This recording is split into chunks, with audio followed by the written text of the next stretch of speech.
ఈ రోజున మన జీవితాలే సువాసనగా ఉండాలి క్రీస్తునొద్ద.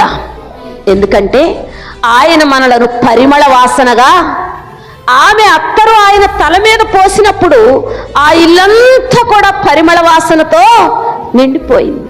దేవునిని 12 మంది శిష్యులు అభిషేకించగలిగారా?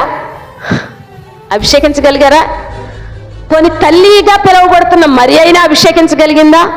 కానీ ఒక స్త్రీకి అలాంటి మనసు వచ్చింది.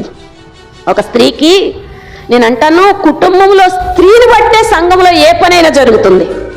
ఒక పురుషుని వెనక్కి లాగగలిగేదైనా స్త్రీయే, ఒక పురుషుని ముందుకు నడిపించగలిగేదైనా స్త్రీయే, ఒక పురుషుని బలపరచగలిగేదైనా స్త్రీయే, ఒక పురుషుని బలహీనపరచగలిగేదైనా స్త్రీ పాత్ర చాలా ప్రాముఖ్యమైంది.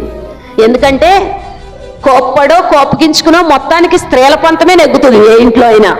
కానీ దేవుని దగ్గర ఏమంటారంటే పురుషులదే నెగ్గుతుందండి అంటారు. కానీ దేవునికి వాస్తవాలు తెలుసు. దేవునికి అంతేనా తమ్ముడా? దేవునికి స్తోత్రం కలుగునుగాక. హల్లెలూయా, హల్లెలూయా. ఇక్కడ మనము దినము అభిషేకించే వారంగా ఉండాలి. అంటే ప్రభువా, ఇదిగో నా పరిమళ వాసన, ఇదిగో నా మనసంతా నిన్ను అభిషేకిస్తూనే ఉందయ్యా, నీ ఎదుట నేను ఒక పరిమళ వాసనగా ఉన్నానయ్యా. క్రీస్తునొద్ద కన్నీటి ప్రార్థనతో ఉండే స్త్రీ వలె ఉండాలి.